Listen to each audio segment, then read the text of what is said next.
Hello दोस्तों, कैसे हैं आप सब। स्वागत है आप सभी का कॉमिक वर्ल्ड 2.0 पर। तो चलिए दोस्तों, शुरू करते हैं अनिल मोहन का नॉवेल नागराज की हत्या का पहला भाग, जो कि देवदासी और इच्छाधारी सीरीज का अगला भाग है। देवराज चौहान और मोना चौधरी पहुंचे मौत के आखिरी द्वार पर। विद्रोह और क्रोध की आग में जल रही रानी उन्हें खत्म कर देना चाहती थी, यहाँ तक कि अब वो नागराज को भी मनी मन नापसंद करने लगी थी। नागराज की हत्या नहीं। राक्षस जाति के दो लोगों की पकड़ में फंसा देवराज चौहान गला फाड़कर चीख उठा, रानी को हाथ मत लगाना, खबरदार जो रानी को जरा भी तकलीफ दी। लेकिन तब तक तूतका के आदेश पर राक्षस जाति के ढेरों लोग रानी पर झपट पड़े थे। वे सब क्रोध में भरे नजर आ रहे थे। देवराज चौहान को पकड़कर अलाव पर उसे भूनने के लिए लटकाने जा रहे थे कि रानी ने अपनी विद्या के दम पर पानी की बूंदें अलाव पर डालकर आग बुझा दी थी। ऐसे में उन्हें गुस्सा तो आना ही था। तभी तो तूतका ने फौरन रानी को खत्म कर देने का हुक्म दे दिया था। अब तूतका ने इस बात की भी परवाह नहीं की थी कि वो बस्ती के सरदार सापनाथ की बहन है, जो दुत्का के साथ रुस्तर राव की आत्मा लेने सुनेरा के पास गया हुआ है। खतरनाक रातों के साथ शोर डालते राक्षस जाति के लोगों का झुंड रानी के पास पहुंच रहा था। रुक जाओ, देवराज चौहान गला फाड़कर चीखा। नगीना और बाकेला लठौर की नजरें दहशत से फैली हुई थी। यहाँ का माहौल ही ऐसा था कि उन्हें अपनी और दूसरे की मौत का स्पष्ट एहसास हो रहा था। वो चाहकर भी कुछ नहीं कर पा रहे थे, बंदरों में जकड़े पड़े थे। हा हा हा हा हा। ये सब देखता तूतका पागलों की तरह हंस पड़ा। बहना, बाकेला लठौर होंठ भींच कर क्या उठा। बहुत बड़ी गलती कर दो, इधरों का रुख करोगे। कुछ करो बाके भैया। नगीना का दर्द भरा स्वर भर्रा उठा। इन्हें बचाओ। इधरों तो अपड़ो जाड़ों की खैर न दिखो। देवराज चौहान को किधर से हम बचाओ। चंद कदमों के फासले पर थे राक्षस जाति के वे लोग। वैशी इरादे थे उनके। तूतका का आदेश मिल चुका था। रानी को बिना आग में भूने उन्होंने उसके शरीर के टुकड़े करके मिनटों में खा जाना था। तभी रानी ने बाँह उठाकर उनकी तरफ हथेली खोली और तेजी से होटे ही होठों में बड़बड़ाने लगी। उसकी बड़बड़ाहट की मध्यम सी गूंज अस्पष्ट सी कानों में पड़ रही थी। रानी की सुर्ख हो रही आंखों में क्रोध से भरी सख्ती झलक रही थी। उसका खूबसूरत चेहरा गुस्से में और भी खूबसूरत हो गया था। उसी समय नीला सा धब्बा प्रकट हुआ ठीक रानी की आंखों के सामने। देखते ही देखते वो धब्बा चादर की परत की तरह पारदर्शी सा होता रानी के सामने से ऊपर की तरफ खुलता चला गया। उसके आर पार सब नजर आ रहा था। पास पहुंच चुके राक्षस जाति के लोगों ने रानी पर झपटना चाहा, परंतु वे उस पारदर्शी लचकदार दीवार से टकराकर जैसे रुक गए। एकाएक उठता शोर थम गया। रानी को ना पकड़ पाने की वजह से वे हक्के बक्के रह गए थे। तूतका जो रह रहकर ठहाका लगा रहा था, अपने आदमियों को इस तरह रुकते पाकर उसकी आंखें सिकुड़ी। रुक क्यों गए? तूतका गला फाड़कर चीखा। मार इसे। यह हमारी बस्ती में आकर हमें अपनी ताकत दिखाती, हमारे कामों में रुकावट डालती है। मार दो इसे। बीच में कुछ है जो हमारा रास्ता रोक रहा है। एक ने चीख कर कहा। क्या कहते हो? तूतका दांत पीस कर चिल्लाया। यह सही कह रहा है, दूसरा बोला। असंभव। तूतका की क्रूर निगाह रानी पर जा टिकी। पकड़ लो इसे। वो सब एक बार फिर ढेर की तरह रानी पर झपटे, परंतु पुनः वे पारदर्शी दीवार जैसी चीज से टकराकर रह गए। यह देखकर तूतका की आंखें सिकुड़ी। तेरी ये हरकतें तेरे को बचा नहीं सकती रानी। तूतका दहाड़ उठा। मैं तेरी जान लेकर ही रहूंगा। तभी रानी ने अपना हाथ आगे किया तो वो उस पारदर्शी लचकदार दीवार के पार हो गया। उसके बाद उसने होठों होठों में कुछ बड़बड़ाना शुरू किया। इसके साथ ही उसकी रक्षा कर रही वो पारदर्शी दीवार धीरे धीरे मुड़ती हुई उन ढेर से लोगों को अपने आगोश में लेने लगी जो उसे मार देने के लिए उस पर झपटे थे। चंद ही पलों में उस पारदर्शी दीवार ने बहुत बड़े बॉक्स का रूप लेकर उन सबको अपने भीतर कैद कर लिया था। ये सब होने का एहसास पाकर उसमें फंसे राक्षस जाति के लोग वहाँ से निकलने के लिए अपने हाथ पांव मारने लगे, परंतु वे बॉक्स की पारदर्शी दीवारों से टकरा कर रह गए। रानी की निगाह तूतका पर जा टिकी। तूतका का गुस्सा 7वें आसमान पर जा पहुंचा था। यह तूने क्या किया? होठ बीच का तूतका गुर्रा उठा। अपने साथियों को अजीब सी स्थिति में फंसे देखकर वहां मौजूद अन्य राक्षस जाति भी ठगी सी खड़ी रह गई थी। उनके साथी उन्हें नजर आ रहे थे। उस पारदर्शी दीवार से बाहर आने के लिए हाथ पांव मार रहे थे, लेकिन तड़पने वाले अंदाज में वो भीतर फंसे ही दिख रहे थे। ये सब देखते हुए देवराज चौहान के माथे पर बाल उभर आए थे। दो ने उसे कसकर पकड़ा हुआ था। नगीना और बाकेलाल के दिल जैसे हिलना भूल गए थे। दोनों हैरानी भरी नज़रों से राक्षस जाति के लोगों को उस पारदर्शी बॉक्स में फंसे देख रहे थे। आज़ाद कर इन सबको, चीख उठा तूतका। अब तू और तेरी बस्ती वाले सब इसी तरह कैद हो जाएंगे, रानी कठोर स्वर में बोली। बकवास मत कर, देख मैं अभी तुम सबको इसी तरह कैद करती हूँ, रानी ने एकाएक गुस्से से कहा। तूतका के चेहरे पर घबराहट उभरी। नहीं, ऐसा मत करना, फौरन तूतका ने कहा। क्यों? रानी की तीखी नज़र तूतका के गुस्से से भरे विवशता में डूबे चेहरे पर जा टिकी। तूतका ने परेशानी भरे अंदाज में अपने चेहरे पर हाथ फेरा। अंधेरा बढ़ने के साथ ही जलती मशालों की रोशनी भी तेज़ हो गई थी। वहाँ इतनी मशालें रोशन थी कि तिनका तिनका नजर आ रहा था। सबके चेहरे सुर्ख से दिख रहे थे। क्यों ना करूं तुम्हें कैद, रानी गुस्से से बोली। तुम तो हमारी जान ले रहे थे, क्या मैं तुम्हें कैद भी नहीं कर सकती? तूतका रानी को देखे जा रहा था, आंखों में गुस्सा था। रुक क्यों गए तूतका, रानी कठोर स्वर में बोली। मारो मुझे, देवा बेला यानी नगीना और भंवर सिंह को भून कर खाओगे नहीं? जश्न नहीं मनाओगे क्या? तूतका उसी प्रकार क्रोध में फंसा रानी को देखता रहा। तभी रानी के होठ हिलने लगे। चंद पलों बाद ही उसने आसमान की तरफ हाथ उठाकर विशेष अंदाज में हिलाया कि चमकीले सितारों की तरह 2 बिंदु उसके सिर पर नाचते दिखे। अगले ही पल वे तीर की भांति तूतका की तरफ लपके और उसके पाँव से टकराकर लुप्त हो गए। उसी पल तूतका चीख उठा। उसके दोनों पाँव जहाँ के तहाँ जमीन से चिपके रह गए थे। तूने तूने मेरे पाँव को बांध दिया, तूतका घबरा कर गला फाड़कर चीखा। आज़ाद कर मुझे। रानी के चेहरे पर शांत सी मुस्कान उभरी। तुम्हारे पास राक्षसी विद्या है, इस्तेमाल कर उसका। अपने को बचा, मेरे को मार। हमारी विद्या तुम्हारी विद्या से कमज़ोर है, तूतका होठ भींचकर बोला। तुम पर खास असर नहीं करेगी। ऐसा है तो तूने हम पर जुल्म ढाने की चेष्टा क्यों की? ये तो हमारी राक्षसी प्रवृत्ति है, यही सब करना हमें आता है।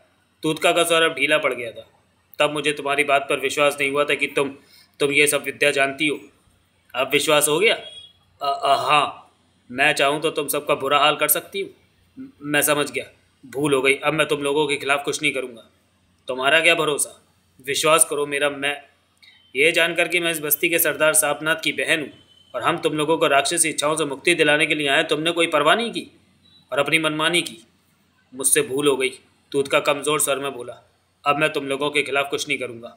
मेरे पाँव को आज़ाद कर दो ताकि मैं तुम सबको इज्जत बख्शूँ। तभी कुछ दूर मौजूद बाकेलाल लठौर की आवाज़ आई। यो बहुत हरामी होवे, इसों की बातों पर भरोसा न करना। रानी ने तूतका की आंखों में देखा। देवा बेला और भंवर सिंह को आज़ाद करो, छोड़ दो उन्हें। उसी पल तूतका चीखा। ये सब हमारे मेहमान हैं। तूतका के शब्दों पर देवराज चौहान, नगीना और बाकेलाल लठौर को छोड़ दिया गया। यो मारे को फिर पकड़ लो। नगीना भागकर देवराज चौहान के पास पहुंची। ठीक है आप? देवराज चौहान ने उसे देखा और गंभीरता से सिर हिला दिया। मेरे पाँव को आज़ाद करो, तूतका बेचैनी से कह उठा। रानी आगे बढ़ी और तूतका के पास जा पहुंची। आज़ाद होकर तू हमारे खिलाफ ही कुछ करेगा। मेरा विश्वास करो, मैं कुछ नहीं करूँगा, तूतका विवश सा बोला। तुम लोगों से झगड़ा नहीं करूँगा। रानी कुछ देर उसे देखती रही, फिर बोली। हम तुम सबको राक्षसी इच्छाओं से मुक्ति दिलाने आए हैं। सापनाथ तूतका के साथ इसी काम के लिए सुनेरा के पास गया है। तूतका क्या उठा। तेरे को हर कदम पर हमारी सहायता करनी होगी। करूँगा, तुम सब तो हमारे भले के लिए ही काम कर रहे हो। पास आता बाकेलाल लठौर क्या उठा। यो बात थारे को तबो समझो में क्यों नहीं आयो? जब हम थारे को समझायो तबो तो थारी खोपड़ी फिर गयो का। तूतका ने सिर झुका लिया। हम सबों को थारे पर जरो भी भरोसा ना हो, पर थारे को आज़ाद अवश्य करो। अगर तुमने आज़ाद होकर कोई चालाकी की तो तुम्हें बहुत बुरा अंजाम भुगतना पड़ेगा। तूतका, मैं कोई चालाकी नहीं करूँगा, तुम लोगों की आज्ञा का पूरा पालन करूँगा। रानी ने उसके पाँव की तरफ हाथ किया और होठे होठों में कुछ बड़बड़ाई। अगले ही पल तूतका को अपने पाँव आज़ाद महसूस हुए। उसने पाँव को हिलाया तो खुद को सामान्य पाया। तूतका के चेहरे पर राहत के भाव उभरे। भलो लागो हो। बाकेलाल लठौर का हाथ मूँछों पर जा पहुँचा। तूतका ने जो कुछ कहना चाहा कि खामोश हो गया। देवराज चौहान और नगीना पास पहुँचे। हम अकेले में तुमसे बात करना चाहते हैं, देवराज चौहान ने कहा। तूतका की नज़र पारदर्शी बॉक्स में कैद बस्ती के लोगों पर जा टिकी। उन्हें कैसे आज़ाद कर दूँ? तूतका बोला। रानी आगे बढ़ी और उस पारदर्शी बॉक्स में हाथ डालकर होठों ही होठों में बड़बड़ाई कि तभी वो पारदर्शी बॉक्स लुप्त हो गया। उसमें मौजूद सब लोगों ने खुद को पहले की तरह खुले आसमान के नीचे पाया। अगले ही पल वो खुशी से चिल्लाते हुए इधर उधर भागते चले गए। ठगे से खड़े अन्य बस्ती वाले भी खुशी से नाचने लगे। चलो, देवराज चौहान ने तूतका को घूरा। हम कहीं बैठकर बात करेंगे, तुमसे बहुत कुछ पूछना है। तूतका आगे बढ़ा और बस्ती के लोगों के बीच पहुंचकर चिल्ला कर कह उठा। मेरी बात सुनो। शोर डालते वो सब एक चुप हो गए। उनकी निगाह तूतका पर जा टिकी। ये मनुष्य हमारे मेहमान हैं, हमारे दोस्त हैं, दुश्मन नहीं। ये सुनते ही वे राक्षसी मनुष्य हाथ उठाकर शोर डालने लगे। मेहमान को पूरी इज्जत देनी है, ये हमें राक्षसी इच्छाओं से मुक्त कराएंगे। तूतका गला फाड़कर बोला। उन्होंने पुनः खुशी से शोर डाला। भूल हुई मुझसे जो मैंने इन सबसे बुरा व्यवहार किया। वो सब हाथ में पकड़ी मशालों को हिलाने लगे। ये रानी, तूतका ने इशारा किया, हमारे सरदार सापनाथ की बहन है। वे पुनः मशाले थामे खुशी से नाचने लगे। तूतका वहाँ से हटा और वापस इन सबके पास आया। अब तुम में से किसी को भी यहाँ कोई खतरा नहीं, कोई तुम लोगों को कुछ नहीं कहेगा। तुम पहले ही हमारी बात मान लेते तो हमें इतने तनाव से ना गुजरना पड़ता। नगीना ने गहरी सांस लेकर कहा, अपने किए कि मैं माफ़ी चाहता हूँ। अब तुम में से किसी को कोई तकलीफ नहीं होगी। तूतका ने कहा, आइए उधर झोपड़े में चलते हैं, वहीं बातें होंगी। शायद आप लोगों के लिए कहवे का इंतज़ाम हो जाए। देवराज चौहान, रानी, नगीना और बाकेलाल राठौर तूतका के पीछे चल पड़े, परंतु वे सतर्क थे कि तूतका किसी तरह की चालाकी न करे। पाठकों, पूरी कहानी का मजा लेने के लिए आपको पूर्व प्रकाशित अनिल मोहन के 2 उपन्यास देवदासी और इच्छाधारी अवश्य पढ़ लेने चाहिए। फिर भी हम आपको दोनों उपन्यासों की मुख्य घटनाओं के बारे में जानकारी दे दें ताकि इस उपन्यास की कहानी को आप आसानी से समझ सकें। देवदासी में आपने पढ़ा कि देवराज चौहान को विष्णु साय नाम का शहर का अमीर व्यक्ति ट्रक एक्सीडेंट से बचाता है, जिससे कि देवराज चौहान का बच पाना कठिन था। उसके एहसान तले दबा देवराज चौहान उसके लिए कुछ करना चाहता है, तो विष्णु साय देवराज चौहान को बताता है कि उसने काशीपुर गांव में ज़मीन ले रखी है। उस ज़मीन पर बड़े बड़े टीले, जिसने भी उन टीलों को समतल करने की चेष्टा की, वो किसी न किसी रूप में जान गंवा बैठा। गांव वाले कहते हैं कि वहाँ भटकती आत्मा है और वो उस आत्मा की ज़मीन है। जो भी उस ज़मीन पर कोई काम करता है वो उसकी जान ले लेती है। वो देवराज चौहान से कहता है कि वो इसके लिए कुछ करना चाहता है तो उस ज़मीन को समतल करा दे। देवराज चौहान ये काम पूरा करने की हामी भर देता है। विष्णु साय के साथ उसे काशीपुर गांव जाना होता है कि वो अचानक ऐसे मामले में फंस जाता है जिसका दूसरा सिरा मोना चौधरी के हाथ में है। इस बीच पेशीराम यानी फ़कीर बाबा उसके पास आकर कहता है कि इस मामले में हाथ ना डाले, वरना उसका टकराव मिन्नो यानी मोना चौधरी से होगा। ग्रहों की चाल इसी बात का संकेत दे रही है, परंतु देवराज चौहान नहीं मानता। फ़कीर बाबा मोना चौधरी को भी इसी तरह सावधान करता है, लेकिन मोना चौधरी भी पीछे हटने को तैयार नहीं हुई। बहरहाल उसी मामले में उलझे देवराज चौहान और मोना चौधरी में ठन जाती है। देवराज चौहान जगमोहन, सोहनलाल और विष्णु साय के साथ काशीपुर गांव पहुंचता है। उधर मोना चौधरी पारसनाथ और महाजन के साथ देवराज चौहान के पीछे चलने की तैयारी शुरू कर देती है। उसका इरादा देवराज चौहान को खत्म कर देने का होता है। काशीपुर गांव में जमींदार के घर जब देवराज चौहान नींद में होता है तो युवती की कानों में गूंजने वाली आवाज़ उसे उठा देती है। वो आवाज़ उसे अपना नाम रानी बताती है और उसे अपने साथ गांव के साथ लगी टीले वाली ज़मीन पर ले जाकर बताती है कि यहाँ से वो खुदाई करे। देवराज चौहान वहाँ निशान लगा देता है। रानी की आवाज़ उसे बताती है कि वो 125 बरस से उसका इंतज़ार कर रही है कि वो आकर उसे कैद से मुक्ति दिलाएगा। वायुलाल ने उसे मंदिर के गेट पर कील रखा है। देवराज चौहान उससे कई सवाल पूछना चाहता है, परंतु इससे ज़्यादा बात नहीं हो पाती और अगले दिन आँख खुलने पर वो खुद को ज़मींदार के घर सबके बीच सोया पाता है। उसी दिन वो जगमोहन और सोहनलाल के साथ वहाँ खुदाई शुरू कर देता है, जहाँ रानी के कहने पर उसने निशान लगाया होता है। इस बीच उनके साथ दिलचस्प हादसे होते हैं। एक वक्त वो भी आता है कि उनकी खुदाई रुक जाती है। ज़मीन के काफ़ी नीचे लोहे की सलाखों वाला बड़ा गेट निकलता है। उस गेट से वो जगह बनाकर भीतर जाते हैं। सोहनलाल पहरे के लिए बाहर ही रह जाता है। भीतर प्रवेश करते ही देवराज चौहान के कान में रानी की आवाज़ पड़ती है। वो उसे बीते जन्म की कई दिलचस्प बातें बताती है। वे खुद को बहुत पुराने और विशाल मंदिर में पाते हैं जहाँ का बड़ा पुजारी कभी वायुलाल था। देवराज चौहान रानी को वायुलाल की कैद से आज़ाद करा देना चाहता है। रानी पर से वायुलाल के मंत्रों का साया उठा देना चाहता है, जबकि जगमोहन बराबर उसे सावधान करता रहता है कि सिर्फ आवाज़ के फेर में ना पड़े। जाने वो कौन है, हो सकता है वो हमें धोखा देकर फंसा रही हो। परंतु देवराज चौहान उसकी बात पर खास ध्यान नहीं देता। तभी वायुलाल की आवाज़ वहाँ गूंजती है। वो गुस्से में देवराज चौहान को धमकी भरे स्वर में यहाँ से जाने को कहता है। देवराज चौहान उसकी धमकी का जवाब धमकी में देकर रानी को मंत्रों से आज़ाद करने को कहता है। इस बीच देवराज चौहान को पूर्व जन्म की बातें, रानी, वायुलाल, मिन्नो सब याद आ जाता है। देवराज चौहान वायुलाल की आवाज़ के साथ जब झगड़े के लिए तैयार हो जाता है तो वायुलाल उन दोनों को एक दरवाजे में भेज देता है कि इस दरवाजे पर रानी की आज़ादी का उपाय है, वो उसे आज़ाद करा सकता है तो करा ले। देवराज चौहान और जगमोहन उस दरवाजे के पार चले जाते हैं। इस दौरान उसी तंग रास्ते से बारी बारी मोना चौधरी, पारसनाथ, महाजन, सोहनलाल, रुस्तम राव और बाकेलाल राठौर भीतर आ जाते हैं। ये बातें सिलसिलेवार जानने के लिए पूर्व प्रकाशित उपन्यास देवदासी पढ़ें। वायुलाल की आवाज़ मोना चौधरी से दोस्ताना ढंग से बात करती है। मोना चौधरी को भी अपना पूर्व जन्म याद आ जाता है कि वो नगरी की मालकिन थी और वायुलाल उसका छोटा सा सेवक था। मोना चौधरी को यहाँ के सब रास्ते याद आ जाते हैं और वो वायुलाल के पास पहुँचने के लिए पारसनाथ, महाजन और सोहनलाल के साथ गुप्त रास्तों का इस्तेमाल करती हुई मंदिर के भीतर ही भीतर आगे बढ़ जाती है। रुस्तम राव, बाकेलाल राठौर और नगीना भी मंदिर में पहुंचते हैं। रुस्तम राव को पूर्व जन्म की सब बातें याद आ जाती है, तो वो मंदिर का एक गुप्त रास्ता खोलकर बाकेलाल राठौर और नगीना के साथ आगे बढ़ जाता है। वहाँ उसे सत्तू मिलता है, जो कि रुस्तम राव का पूर्व जन्म के बचपन का दोस्त था। वो 125 साल तक गुरुवर से विद्या लेकर अब शक्ति के रूप में इच्छाधारी बन चुका है। दोनों पुराने प्रेम भाव से मिलते हैं, तभी आगे खतरों से भरा रास्ता आता है। रुस्तम आगे बढ़ने से इनकार कर देता है, परंतु इच्छाधारी उन्हें आगे बढ़ने को कहता है। वो इच्छाधारी उर्फ सत्तू पर शक करने लगते हैं कि वो उन्हें मौत के मुंह में क्यों ढकेलना चाहता है। तभी इच्छाधारी हवा का रूप लेकर रुस्तम राव, बाकेलाल राठौर और नगीना को जबरदस्ती उस रास्ते में ढकेल देता है। वो उसी पल बेहोश हो जाते हैं। उधर देवराज चौहान जगमोहन के साथ भारी खतरों का सामना करता है। वहाँ जलेबी नाम की युवती मिलती है जो उनके लिए मुसीबत बन जाती है। दिलचस्प मुसीबतों को पार करके वे जैसे तैसे वापस मंदिर में पहुँच जाते हैं। इसके साथ ही रानी वायुलाल के मंत्रों से आज़ाद हो जाती है। उसी पल वायुलाल और मिन्नो यानी मोना चौधरी की आवाज़ें देवराज चौहान से धमकी भरे स्वर में बात करती हैं और उसे चले जाने को कहती हैं। परंतु देवराज चौहान उन्हें कहता है कि पिछले जन्म के अधूरे छोड़े काम उसे पूरे करने हैं, अभी वो वापस नहीं जाएगा। वायुलाल और मोना चौधरी उसे खत्म करने की धमकी देते हैं। तभी रानी की आवाज़ देवराज चौहान के कानों में पड़ती है। वो खुश है और कहती है कि अभी उसके शरीर को आज़ाद करवाना बाकी है, जो कि उस कमरे में। उधर मोना चौधरी पारसनाथ, महाजन और सोहनलाल के साथ पैदल चलती हुई मंदिर से बहुत दूर कहीं नदी किनारे पहुंची। रास्ते में कोई व्यक्ति न मिला, अधिकतर चीज़ें पत्थर बनी ही दिखी। नदी किनारे की कश्तियाँ और नावें पत्थर के बने ही दिखे। स्पष्ट लग रहा था कि कभी प्रलय आई थी यहाँ। नदी के बीच बहुत बड़ी लंबी चौड़ी लाल पहाड़ी नजर आ रही थी। वहाँ से कश्ती आई और किनारे पर आ लगी। गेहूँ कपड़े पहने कश्ती को सोहनलाल के बीते जन्म का यार गंगू चला रहा था, जो कि वायुलाल का खास सेवक था। सोहनलाल और गंगू बहुत ही प्रेम भाव से मिले। मोना चौधरी, महाजन और पारसनाथ कश्ती के बीचों बीच बने पर्देनुमा कमरे में जा बैठे। सोहनलाल गंगू के पास जा बैठा, जो कि कश्ती को वापस पहाड़ी की तरफ ले चल पड़ा था, जहाँ वायुलाल मोना चौधरी के स्वागत के लिए मौजूद था। सोहनलाल और गंगू दोनों मीठी मीठी बातों के बीच नशे वाली चिलम के कश भी लेने लगे।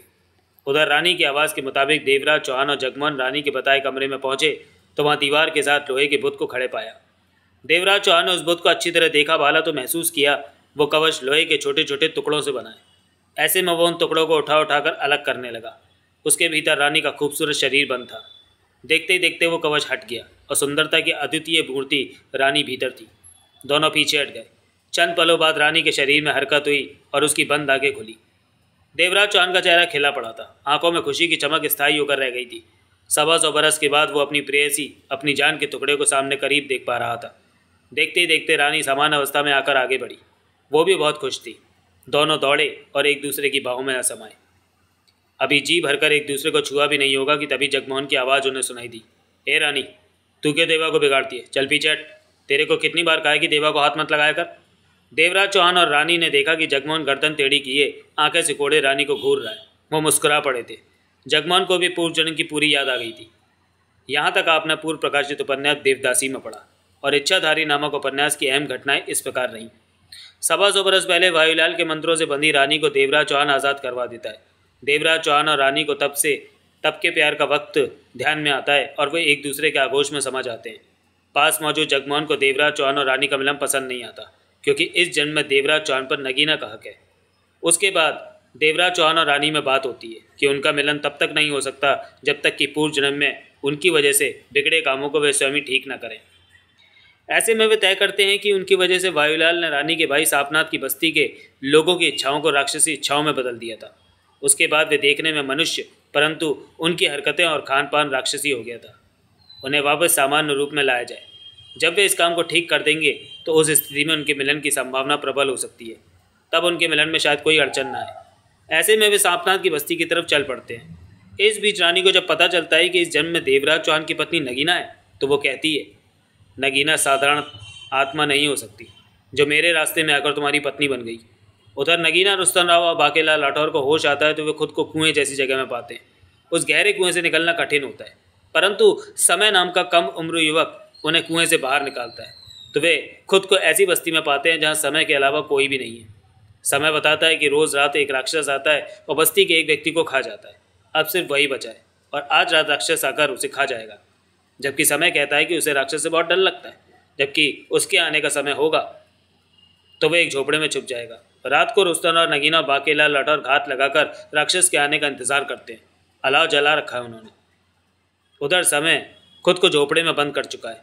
हकीकत में समय कोई और नहीं, इच्छाधारी सत्तू ही है, जिसने इन तीनों को उस दरवाजे में ढकेल कर कुएं तक पहुंचाया था। वो गुरुवर का शिष्य है और गुरुवर के हुक्म का पालन करते हुए ही ये सब काम कर रहा था। सत्तू और विच्छाधारी झोपड़े में अपनी शक्ति का इस्तेमाल करता है और वायु में विलीन होकर गायब हो जाता है। बाहर रात को राक्षस आता है तो रुस्तम राव उस पर हमला कर देता है। दोनों में मुकाबला होता है, लेकिन रुस्तम राव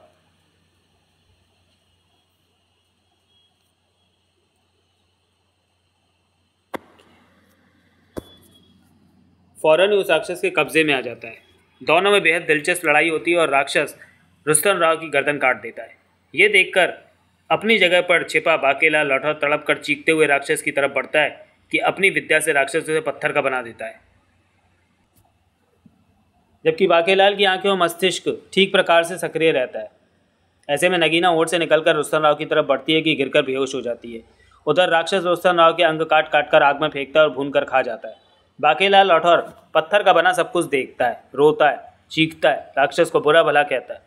रुस्तम राव के शरीर के टुकड़ों को भून कर खाने के बाद राक्षस बाकेलाल लाठौर से कहता है कि वो कल तक इसी तरह पत्थर का बना खड़ा रहेगा, कल आकर वो उसे भी खा जाएगा। ये कहकर वो राक्षस वापस चल पड़ता है। इस राक्षस का नाम हुगली है। भविष्य में इसका नाम पुनः आएगा। उधर नदी के बीच पहाड़ी में अपने महल में वायुलाल मोना चौधरी के स्वागत की तैयारी में तैयार खड़ा है। नाव में गंगू, मोना चौधरी, महाजन और पारसनाथ को इस तरफ ला रहा है। सोहनलाल भी है साथ में, परंतु वह गंगू के पास बैठा है। दोनों पहले जम के खास यार हैं। नदी के बीचों बीच बने लाल पहाड़ी के महल में वायुलाल मोना चौधरी, पारसनाथ और महाजन का खुले दिल से स्वागत करता है। उसके साथ सैकड़ों सेवक सेविकाएं हैं। गुलाब के फूलों की पंखुड़ियों से वातावरण महक उठता है। उस पहाड़ी में खास जगह के बड़े से हॉल में हीरे जवाहरातों से जड़ी खास कुर्सी पर मोना चौधरी को बिठाया जाता है। सारा हॉल सेवक सेविकाओं से भरा हुआ है। ये क्रिया संपन्न होने के बाद वे तीनों वायुलाल से बात करते हैं कि पूर्व जन्म की तबाही उनकी वजह से हुई, वो कारण बना। वो मंदिर का बड़ा पुजारी था। ऐसे में देवदासी दिल क्यों लगा बैठा। देवा देवदासी रानी से प्यार की पींगे बढ़ा रहा था तो उसे बताना चाहिए था, ताकि वो सख्त कदम उठाकर देवा को ऐसा बदनाम करती कि वो कहीं का नहीं रहता। उनके बीच इस तरह की नरम गरम बातें होती हैं। मोना चौधरी वायुलाल से कहती है कि उसे उसके किए की सज़ा अवश्य मिलेगी, लेकिन पहले वो देवराज चौहान को ख़त्म करेगी। उसे बताती है कि वो देवराज चौहान के पीछे ही यहाँ तक आई है, उसे ख़त्म करना बहुत ज़रूरी है। वायुलाल को जब पता चलता है कि इस जन्म में भी मिन्नू की देवा के साथ दुश्मनी है तो वो खुश हो जाता है, क्योंकि वो भी देवराज चौहान को ख़त्म करना चाहता है। उसकी नज़रों में देवा ने रानी को उससे छीन लिया है। वो रानी से प्यार करता है और रानी देवा से। उधर देवराज चौहान, रानी और जगमोहन तपते मैदान में रुकते हैं। गर्मी और भूख से उनका बुरा हाल हो रहा होता है। ऐसे में रानी अपनी विद्या से उसी जगह पर एक छोटे से मकान का अस्थायी निर्माण करके खाना खाते हैं कि तभी बाहर से किसी के पुकारे जाने की आवाज़ आती है। रानी बाहर जाकर देखती है तो पुजारी मुंगेरा को खड़ा पाया, जो कभी मंदिर में वायुलाल के नीचे काम करता था। उसे यानी रानी को पाने की इच्छा मन में रखता था। वो रानी को बताता है कि वायुलाल ने उसे इस रास्ते का पहरेदार बना रखा है कि यहाँ से कोई जिंदा बचकर ना निकले। वो उसे भी नहीं छोड़ेगा। रानी उस पर अपनी विद्या से वार करने लगती है कि पुजारी मुंगेरा भाग जाता है। रानी देवराज चौहान और जगमोहन से कहती है कि मुंगेरा पुनः उनका रास्ता रोकने, उन्हें खत्म करने अवश्य आएगा। उसके बाद वे आगे बढ़ते हैं। तेज़ गर्मी की शाम होती है तो जगमोहन नहाने को कहता है। रानी अपनी विद्या की शक्ति से ज़मीन से पानी की मोटी धारा निकाल देती है। जगमोहन नहाता है। देवराज चौहान और रानी एक दूसरे के आगोश में खो जाते हैं। उधर पानी की मोटी धारा के बीच छिपकर पुजारी मुंगेरा पानी के रूप में जगमोहन के पास आता है और जगमोहन को अपने में समेटकर धारा फूटने वाले रास्ते से ही लुप्त हो जाता है। जगमोहन को गायब पाकर देवराज चौहान और रानी परेशान हो जाते हैं। रानी बताती है कि पुजारी मुंगेरा पुनः उन पर हमला करेगा, उनकी जान लेने के लिए। ये भी कहती है कि मुंगेरा अवश्य उन्हें खत्म करने के लिए उन पर नज़र रखेगा। ऐसे में दोनों आगे बढ़ते हैं और रात को जंगल में डेरा डालकर अपनी विद्या के सहारे रानी मुंगेरा को अपने जाल में फंसाती है और उसे वायुलाल की कैद से मुक्त करा देती है। खुद को आज़ाद पाकर मुंगेरा प्रसन्न होता है और रानी और देवा से माफ़ी मांगता है। जगमोहन के बारे में पूछने पर बताता है कि जग्गू इसकी कैद में था, परंतु उसके वायुलाल की कैद से आज़ाद होने पर जग्गू वायुलाल की कैद में जा पहुँचा है। यानी कि जगमोहन को उस कैद से निकालने के लिए उन्हें ये सब काम छोड़कर वायुलाल की तरफ जाना होगा। परंतु रानी ये कहकर देवराज चौहान को मना कर देती है कि वो जिस काम के लिए जा रहे हैं उसी के लिए जाएंगे, जग्गू को बाद में कैद से निकालेंगे। वायुलाल जग्गू का ऐद करने की गलती नहीं करेगा। उसके बाद रास्ते में आने वाले खतरों का मुकाबला करते हुए देवराज चौहान और रानी उसी कुएं वाली बस्ती में से निकलते हैं जहाँ एक रात पहले राक्षस ने रुस्तम राव को खा लिया था। वहाँ वो बुद्ध बने बाकेलाल लाठौर के पास पहुँचते हैं। रानी बाकेलाल लाठौर की उसकी स्थिति से मुक्त कराती है। बाकेलाल लाठौर उन्हें बताता है कि रुस्तम राव की जान कैसे गई। तभी वहाँ नगीना पहुँच जाती है। वो किसी काम में व्यस्त थी। देवराज चौहान को देखकर रोते हुए उससे जा लिपटती है। रानी नगीना को देखती है तो चौंकती है। वो उसी पल पहचान जाती है कि नगीना पूर्व जन्म की बेला है।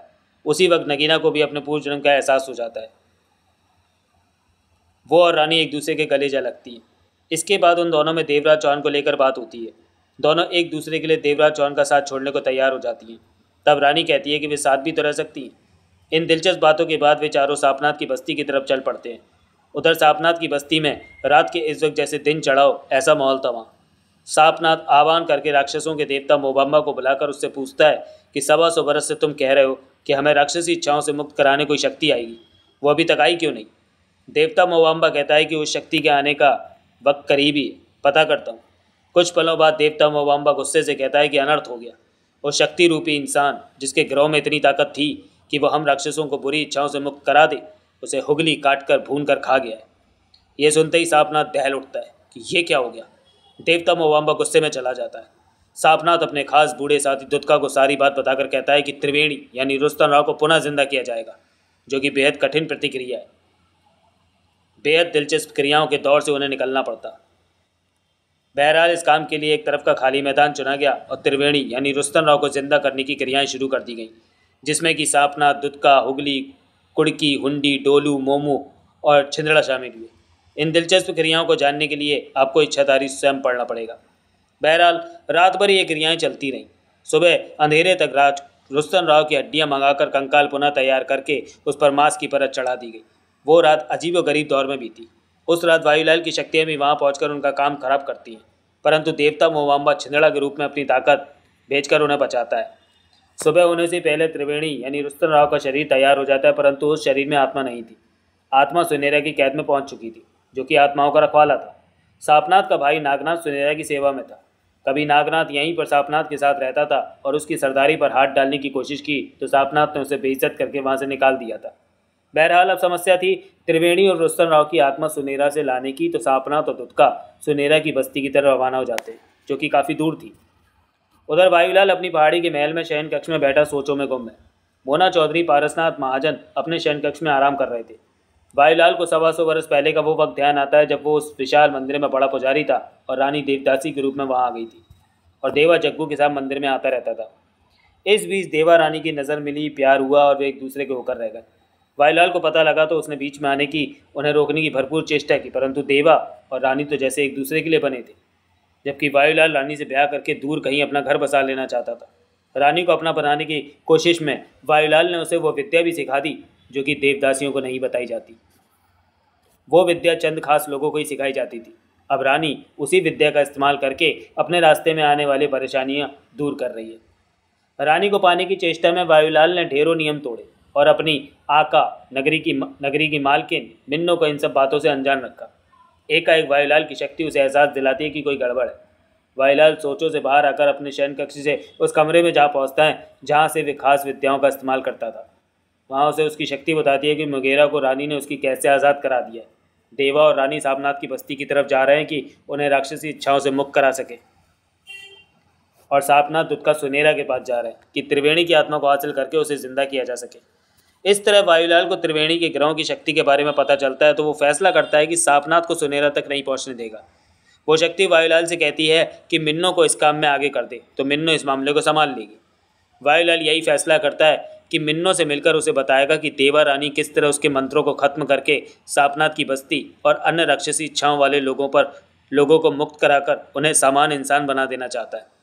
उधर सापनाथ और दुत्का सुनेरा के पास पहुंचने के लिए जंगल का घना लंबा रास्ता तय कर रहे थे। वायुलाल को उसकी शक्ति बता चुकी है कि वे दोनों उसके मंत्रों को काटकर सामान्य इच्छाओं वाले इंसान बनने की कोशिश कर रहे हैं। वो नहीं चाहता कि 125 बरस पहले जिन लोगों को उसने राक्षसी इच्छाओं वाला बनाया था वे सामान्य इच्छाओं वाले इंसान बने। ऐसे में वो सापनाथ और दुत्का को सुनेरा के पास जाने से रोकने के लिए उनके रास्ते में अपनी शक्ति भेजता है। चूँकि सापनाथ और दुत्का राक्षसी शक्तियों वाले हैं इसलिए उनके पास मौजूद शक्तियाँ उन्हें बचा नहीं पाती। लोहे का एक पिंजरा सापनाथ को अपने भीतर कैद कर लेता है। वे अपनी शक्तियों से पिंजरे से निकलने की चेष्टा करते हैं परंतु सफल नहीं हो पाते। ढेरों कोशिशों के बाद वे थककर मायूस हो जाते हैं। वायुलाल ने अपनी विद्या के दम पर 4 नाग सापनाथ की तरफ छोड़ दिए होते हैं जो कि सापनाथ को डसने के लिए उसी तरफ बढ़ रहे हैं। तभी चिड़िया के रूप में सत्तू यानी इच्छाधारी वहाँ पहुँचता है और उन नागों को रोककर अपनी शक्ति से उनकी दिशा बदल देता है कि वहाँ नागराज प्रकट होता है और इच्छाधारी से कहता है कि उसने उसके नागों का रास्ता क्यों बदला। दोनों में नरम गरम बात होती है। इस बीच इच्छाधारी की नज़रें नागराज की आंखों से मिलती हैं तो उसे नागलोक का नज़ारा दिखाई देने लगता है। नागरानी भी देखने को मिलती है। बहरहाल आदत के विपरीत नागराज खामोशी से वापस चला जाता है। कुछ दूरी पर हो रहे इस मामले को सापनाथ और तुतका देख रहे होते हैं। इच्छाधारी उन्हें पिंजरे से बाहर निकालने की विधि बताता है। साथ ही बताता है कि गुरुवर के आदेश पर ही त्रिवेणी यानी रुस्तम राव को उसने उनकी बस्ती की तरफ भेजा था ताकि वो तुम सबको राक्षसी इच्छाओं से मुक्ति दिला सके, परंतु हुगली ने उसे मारकर खा लिया। ये बात भी बताता है कि देवा रानी उसकी बस्ती के पास ही कहीं है, वो भी उनकी सहायता के लिए आ रहे हैं। वो खुद भी हर मुसीबत पर उनकी सहायता के लिए आ जाएगा। सापना तो तुतका वहाँ से आज़ाद होकर सुनहरा की बस्ती की तरफ पुनः बढ़ जाते हैं। तभी वहाँ इच्छाधारी को जलेबी मिलती है। वो उसे बताती है कि जग्गू वायुलाल की कैद में जा पहुँचा है, जग्गू को वहाँ से निकालने में उसकी सहायता करे। जलेबी बहुत आग्रह करती है परंतु इच्छाधारी जलेबी को व्यस्तता की बात कहकर चला जाता है। उधर वायुलाल मोना चौधरी, पारसनाथ और महाजन के पास पहुंचकर बताता है कि कैसे त्रिवेणी को पुनः जिंदा करने के लिए राक्षस जाति के लोग भागदौड़ कर रहे हैं। उनकी सहायता इच्छाधारी, रानी और देवराज चौहान कर रहे हैं, उनके खिलाफ काम कर रहे हैं। देवराज चौहान का जिक्र आते ही मोना चौधरी गुस्से से भर जाती है। इस वक्त उसका पहला लक्ष्य देवराज चौहान को खत्म करना है। उनके सापनाथ की बस्ती में पहुंचने की बात सुनकर मोना चौधरी कहती है कि वो सुनहरा की बस्ती की तरफ अभी रवाना होगी। देवराज चौहान अगर सापनाथ की बस्ती में मारा जाता है तो बात खत्म। बच गया तो अवश्य वो सुनहरा की बस्ती की तरफ सापनाथ के पीछे जाएगा। यानी कि सुनहरा की बस्ती की तरफ जाने पर ही उन्हें फ़ायदा है कि देवराज चौहान और सापनाथ से मुलाकात हो सकती है। ऐसे में मोना चौधरी, महाजन और पारसनाथ के साथ सुनहरा की बस्ती की तरफ चल पड़ती है। उधर सापनाथ की बस्ती में सापनाथ के जाने के पश्चात तूतका बस्ती का बड़ा है। वहाँ देवराज चौहान, रानी, बाकेला, लठौर और नगीना पहुँचते हैं। वो जान लेता है कि रानी सापनाथ की बहन है। ऐसे में वो रानी को कैद करने और बाकी तीनों को मारकर खा जाने का हुक्म देता है। वे तूतका को समझाते हैं कि वे यहाँ पर उनके भले के लिए आए हैं, उन्हें राक्षसी इच्छाओं से मुक्ति दिलाना चाहते हैं। उनमें बहुत बात होती है परंतु उनकी कोई नहीं सुनता। रानी को कैद करने के पश्चात तीनों को भूनकर खाने की तैयारी की जाती है। तभी रानी अपनी विद्या के दम पर कैद से निकलकर उस आग पर बरसात कर उसे बुझा देती है जिसमें देवराज चौहान को भूना जाने लगा होता है। तब तूतका अपने आदमियों को रानी को पकड़ने मारने का आदेश देता है, परंतु चंद ही पलों में रानी की विद्या की शक्ति के सामने घुटने टेक देता है और उनका साथ देने की बात कहता है। उसके बाद उनमें बातें होने लगती हैं। पाठ को यहाँ तक आपने पढ़ा इच्छाधारी में। देवदासी और इच्छाधारी नामक इन दोनों उपन्यासों की घटनाओं का संक्षिप्त विवरण आपने पढ़ा। आइए अब आगे शुरू करते हैं नागराज की हत्या और देखते हैं कि घटनाएं किस तरह के दिलचस्प मोड़ ले रही है। तूतका, देवराज चौहान, रानी, नगीना, बाकेला, लठौर झोपड़े में बैठे थे। मशालों का प्रकाश वहाँ पर्याप्त फैला था। तूतका उन सबको सारी बात बताकर हटा था। ये सुनकर उन्हें राहत मिली कि रुस्तम राव को पुनः जीवित करने की चेष्टा की जा रही है। बाकेला, लठौर की आंखों में आंसू चमक उठे। मारा छोरा बहुत बदनसीबो निकलो हो। तूतका की बात खत्म होने के पश्चात कुछ देर खामोशी रही वहाँ। अब सापनाथ और तूतका सुनहरा की बस्ती में त्रिवेणी की आत्मा लेने गए हैं। रानी सोच भरे स्वर में बोली। हाँ, तूतका ने गंभीरता से सिर हिलाया। क्या ये सच है कि रुस्तम राव ही वो इंसान है जिसका 125 बरस से हर कोई इंतजार कर रहा था कि वो आएगा और उसके ग्रह इतने शक्तिशाली होंगे कि वो तुम लोगों को राक्षसी इच्छाओं से मुक्ति दिला देगा? नगीना बोली। देवता मोवम्बा ऐसे ही कहता आया है और अब भी उसने सापनाथ को यही कहा था। तूतका ने नगीना को देखा। बेला, रानी गंभीर स्वर में बोली, ये सच है कि त्रिवेणी का ही इन्हें इंतजार था। त्रिवेणी ही वो इंसान है जो इन सबको राक्षसी इच्छाओं से मुक्ति दिला सकता है। तुम्हें कैसे पता? मुझे अभी अभी मेरी विद्या की शक्तियों ने इस बात का एहसास कराया कि तूतका ने सही कहा है। मुझे याद नहीं है कि सुनहरा कौन है। देवराज चौहान ने सोच भरे स्वर में कहा। वो आत्मा दे देगा रुस्तम राव की? तूतका के होठ बेचे। मुंह क्यों बंद कर ले हो? बाकेला, लठौर की आंखें सिकुड़ी। सुनहरा के बारे में मैं कोई बात विश्वास के साथ नहीं कह सकता। तूतका धीमे स्वर में बोला। क्यों? रानी के होंठों से निकला। मेरी नज़रों में वो ऐसा है जो कभी भी कुछ भी कर दे, उसका कोई भरोसा नहीं। उसके बारे में यकीन के साथ कुछ नहीं कहा जा सकता है। मैंने सुनहरा को कभी देखा नहीं। उसके बारे में जो सुना उसी के आधार पर कह रहा हूँ। क्या ये बात सापनाथ जानता है? रानी ने पूछा। अवश्य। सापनाथ को ये बात क्यों ना मालूम होगी? तभी बाकेला, लठौर कह उठा। छोरे का बिनो आत्मा वालो शरीर इधर ही रखो हो क्या? त्रिवेणी का शरीर एक झोपड़े में सुरक्षित रखा है। तूतका ने सिर हिलाकर कहा। मारे को दर्शन करायो। उस पवित्र शरीर के पास कोई नहीं जाएगा। तूतका बोला। जब उसमें आत्मा का प्रवेश कराया जाएगा तभी उससे मिलना। अब क्यों नहीं? देवराज चौहान ने पूछा। किसी को पुनः जिंदा करने के लिए क्रिया बहुत जटिल होती है। ये बात मैं तुम लोगों को समझा नहीं सकता। त्रिवेणी का शरीर जिस दौर से निकल रहा है उसमें उसके शरीर के अपवित्र होते ही शरीर मुरझा जाता है और आत्मा उस पर प्रवेश नहीं करती। मैं नहीं चाहता कि किसी वजह से त्रिवेणी का शरीर अपवित्र हो, इसलिए उस झोपड़े में कोई भी नहीं जाता और झोपड़े के बाहर बेहद सख्त पहरा है। कोई भीतर जाने की चेष्टा करेगा तो पहरेदार उसे मार देंगे। रुस्तम राव के शरीर के अपवित्र हो जाने का खतरा है, तो इस स्थिति में हम भी उसके पास नहीं जाएंगे, देवराज चौहान ने गंभीर स्वर में कहा। फिर अन्यों को देखकर बोला, यहाँ रुकने से हमें कोई फ़ायदा नहीं। क्या मतलब? नगीना बोली। पाठ को ध्यान रहे कि नगीना इस जन्म का नाम है और बेला पूर्व जन्म का, दोनों नाम एक के ही हैं। इसी तरह रुस्तम राव इस जन्म का नाम है और त्रिवेणी पूर्व जन्म का नाम। हम ज़रूरत के मुताबिक कभी एक नाम का इस्तेमाल करेंगे तो कभी दूसरे नाम का। पाठक भ्रम में ना पड़े। इस स्पष्टीकरण के पश्चात हमें सुनेरा की बस्ती की तरफ बढ़ जाना चाहिए, देवराज चौहान ने कहा। उन सबकी नज़रें मिली। मारे को भलों का इंतजार होवे। हाँ, यहाँ तो हमें कोई काम नहीं, नगीना बोली। रानी ने तूतका को देखा। सुनेरा की बस्ती तक पहुँचने का रास्ता हम नहीं जानते, रानी क्या उठी। मुझे बताओ मैं क्या कर सकता हूँ। तूतका की निगाह रानी पर जा ठहरी। तुम्हें हमारे साथ चलना होगा सुनेरा की बस्ती के लिए। मैं चलूँगा। तूतका उठ खड़ा हुआ। कब तक चलना है? जल्दी से जल्दी। तूतका ने सिर हिलाया और झोपड़े से बाहर निकल गया। उधरो तो सापनाथ गए हो, छोरे की आत्मो तो वो ले आयो। तूतका का कहना है कि सुनेरा पर यकीन नहीं कि वो रुस्तम राव की आत्मा वापस देता है या नहीं। सापनाथ, दुत्का को हमारी ज़रूरत पड़ सकती है, देवराज चौहान बोला। हमें उनके पास पहुंचना चाहिए। मेरे ख्याल में उसे त्रिवेणी की आत्मा मिल जाएगी, रानी ने सोच भरे स्वर में कहा। मैं समझा नहीं। देवराज चौहान ने रानी को देखा। सुनेरा के पास मेरा भाई नागनाथ रहता है। वो सुनेरा की सेवा में, इस काम में वो मदद करेगा। क्या ज़रूरी है कि नागनाथ इस काम में बाहरी लोगों की मदद करे? नगीना ने रानी को देखा। कुछ सोच के पश्चात रानी बोली, मदद ना करने का कोई कारण तो नागनाथ सुनेरा के अधीन है, देवराज चौहान बोला। हाँ, तो वही होगा जो सुनेरा चाहेगा। तूतका ने तभी भीतर प्रवेश करते हुए उनकी बातें सुन ली थी। वो बोला, नागनाथ सापनाथ की मदद कभी नहीं करेगा। क्यों? बहुत पहले नागनाथ ने सापनाथ की इस बस्ती की सरदारी छीनने के लिए चाल चली थी। सापनाथ उसकी चाल को भाप गया और उसने नागनाथ को बहुत बेइज्जत करके यहाँ से भगा दिया था। तूतका गंभीर स्वर में बोला, ऐसे में नागनाथ सापनाथ का काम बनाने की अपेक्षा बिगाड़ना पसंद करेगा।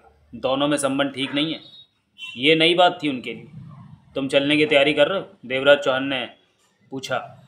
हाँ, कुछ ही देर में हम यहाँ से सुनेरा की बस्ती की तरफ चल देंगे। इससे पहले कि हम इन पात्रों के साथ आगे के हादसों की तरफ चलें, अब ज़रूरी हो गया है कि नागराज की दुनिया का हाल जान लें कि वहाँ क्या नया घट रहा है। बहुत गहरी घाटी जैसी जगह थी वो। ऊपर से ढकी होने की वजह से वहाँ अंधेरा से घिराया था, परंतु रोशनी की कमी नहीं थी। नागों की मड़ियाँ जहाँ तहाँ बिखरी तीव्र सफ़ेद चमकीला प्रकाश फैला रही थी।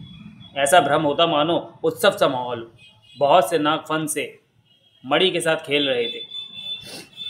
कभी वे मड़ी को मुंह में दबा लेते तो कभी मड़ी को फन के ऊपर रखकर झूमने लगते। कभी नागिन छेड़खानी वाले अंदाज में नाग से मड़ी छीनने लगती तो कभी तो उन नागों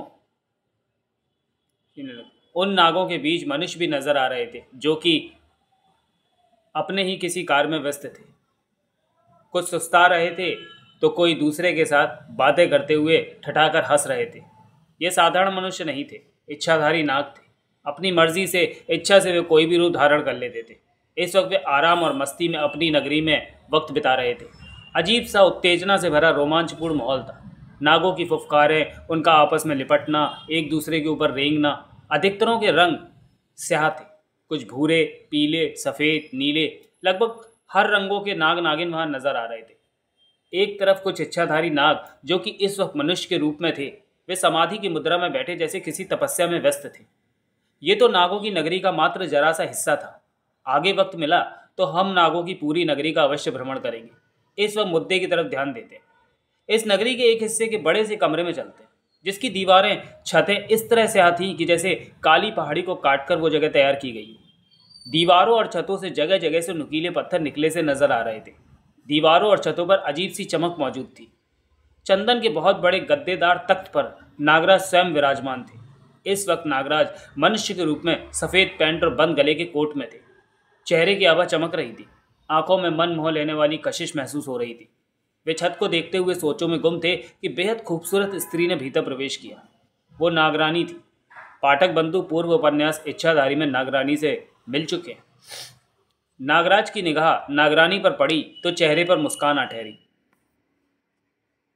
आओ नागरानी, नागराज ने मधुर स्वर में कहा, कुछ पल हमारे संग भी बिता लो। क्या बात कहते हैं आप? नागरानी भी मुस्कुराई। मैं तो हमेशा आपकी सेवा के लिए आपके चरणों में रहती हूँ।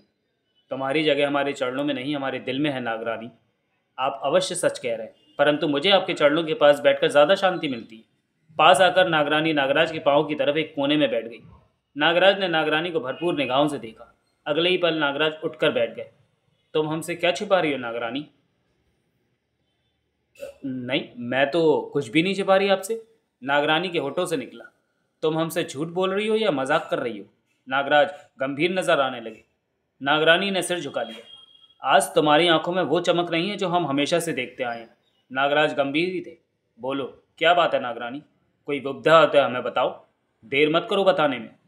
नागरानी ने सिर उठाया तो उसकी आंखों में फंसे आंसुओं को झिलमिलाते पाया। ये देखकर नागराज की आंखें सिकुड़ी। ये क्या, तुम रो रही हो? हैरानी है हमें। स्वामी, नागरानी का स्वर भर्रा उठा। अनर्थ होने वाला है। नागराज नागरानी को देखता रहा। हमारी जुदाई का वक्त करीब आ रहा है, नागरानी ने पूर्वज स्वर में कहा। क्या कह रही हो नागरानी? नागराज चिहुक उठा। प्राणनाथ, हमारा साथ अब ज़्यादा देर का नहीं रहा। कुछ दिनों बाद मुझे आपसे दूर चले जाना। ये तुम क्या कहे जा रही हो? नागराज नीचे उतरा और टहलने लगा। हम तुम्हारी बात ज़रा भी नहीं समझे। नागरानी कुछ पलों तक नागराज को चहलकदमी करते देखती रही, फिर बोली। प्राणनाथ, 4 जन्म पहले की बात है। उस वक्त मैं घने जंगल में तपस्या में डूबी थी। कुछ मनुष्य वहाँ पहुँच गए। मैंने आंखें खोली तो खुद को उन मनुष्यों से घिरा पाया। वो 2 स्त्री 2 पुरुष थे। तब मुझसे बहुत बड़ी भूल हो गई। जाने क्यों मैं क्रोधित होती और पलक झपकते ही मैंने दोनों स्त्रियों और एक पुरुष को डस लिया। उसी पल उन्होंने प्राण त्याग दिए। तब मैं नहीं जानती थी कि उन दोनों ही स्त्रियों ने गर्भ धारण कर रखा था। गर्भवती स्त्री की जान लेना घोर पाप है, और वो पाप मुझसे हो गया। पास ही एक महात्मा का आश्रम था। चौथा मनुष्य आश्रम में पहुंचा और महात्मा को सारी बात बताई। वो पहुंचा हुआ महात्मा था। क्रोध में डूबा वो आया और मंत्र पढ़कर मुझे मेरे निवास से निकालकर मुझसे बात की। वो मुझे माफ़ करने को तैयार नहीं था, जबकि मैं पश्चाताप को भी तैयार थी। लेकिन मेरे बहुत कहने पर उसने मुझे 3 जन्म की छूट दे दी और कहा, चौथे जन्म में जब मैं अपने जीवन साथी के संग खुशी से जीवन बिता रही होंगी तो तब इस शाप की सज़ा मिलेगी। मेरे जीवन का अंत हो जाएगा और अब सज़ा मिलने का वो वक्त आ चुका है। मेरा ये जन्म समाप्त होने में चंद दिन ही शेष है। नागराज ठिठक कर नागरानी को देखने लगा। इस जन्म के अंत होने का मुझे दुख नहीं है। दुख है तो ये कि मैं आपसे दूर हो जाऊंगी। नागराज के चेहरे पर परेशानी स्पष्ट नजर आने लगी। ये बात तुमने मुझे पहले क्यों नहीं बताई? मैं भूल चुकी थी, याद नहीं था मुझे कुछ भी।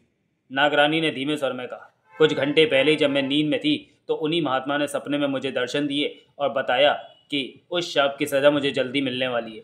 नागराज सोच में डूबे नागरानी को देखते रहे। प्राणनाथ, नागरानी की आंखों में अभी भी आंसू टिके हुए थे। मैं आपसे कुछ मांगूं तो मिलेगा? उचित बात होगी तो अवश्य मिलेगा। मेरे पास चंद दिन की जिंदगी शेष है। मैं वो सारे दिन आपकी सेवा में रहकर बिताना चाहती हूँ। नागराज कुछ पल चुप रहकर कह उठे। तुम अपना दिल छोटा ना करो नागरानी। आप मुझे झूठी दिलासा दे रहे हैं। मैं कुछ भी झूठ नहीं कह रहा। जग से लड़ने की भावना तुम में पैदा कर रहा हूँ। मैं कायर नहीं हूँ, जो मैं जानता हूँ तुम कायर नहीं हो। नागराज के होठों पर मुस्कान उभरी। ऐसे शब्द कहकर मुझे शर्मिंदा ना करो। मैं तो ये कहना चाहता हूँ कि ऐसा अवश्य कोई रास्ता होगा कि किसी दूसरे ढंग से प्रायश्चित करके तुम जीवन बचा सको। मेरी निगाह में ऐसा कोई रास्ता नहीं। नागराज सोचों में दिखाई दिए। आप क्यों परेशान हो गए? परेशान होने की तो बात है। अगर तुम्हें कुछ हो गया तो हमसे बात करने वाला कौन होगा? किसे हम अपने दिल की बात कह पाएंगे? तुम तो ये शरीर त्याग कर नए जन्म की तैयारी में व्यस्त हो जाओगी, परंतु मैं तो इसी जन्म में रहकर सैकड़ों हजारों सालों तो तुम्हारे बिना तड़पता रहूंगा। नागराज ने गंभीर स्वर में कहा। नागरानी आंसुओं भरी चमकती नज़रों से उसे देखती रही। नाथ, आप खामा परेशान हो रहे हैं। जो वक्त बचा है वो मुझे अपने साथ बिता लेने दीजिए। अवश्य नागरानी, तुम जैसा कहोगी वैसा ही होगा, लेकिन मुझे कोशिश कर लेने दो। मैं आपको किसी बात के लिए रोक नहीं रही। नागरानी ने भर्राए स्वर में कहा। अगर कोई दूसरा रास्ता उस पाप की सज़ा के लिए होता तो वो महात्मा मुझे अवश्य बता देते। क्या ये बात तुमने उन महात्मा से पूछी? नहीं, पूछनी चाहिए थी। नागराज ने गंभीर स्वर में कहा। अब ये बात मुझे मालूम करनी पड़ेगी कि तुम्हारे द्वारा किए गए पाप से मुक्ति पाने का कोई दूसरा रास्ता है या तुम्हें अपना शरीर त्यागना ही होगा। नागराज ने कहा और तेज तेज कदमों से चलता हुआ उस हॉल से बाहर निकलता चला गया। नागरानी की भीगी निगाह नागराज की पीठ पर टिकी रही। तो चलिए दोस्तों, वीडियो को यहीं समाप्त करते हैं और मिलते हैं नागराज की हत्या के दूसरे भाग में अगले वीडियो में। तब तक के लिए धन्यवाद।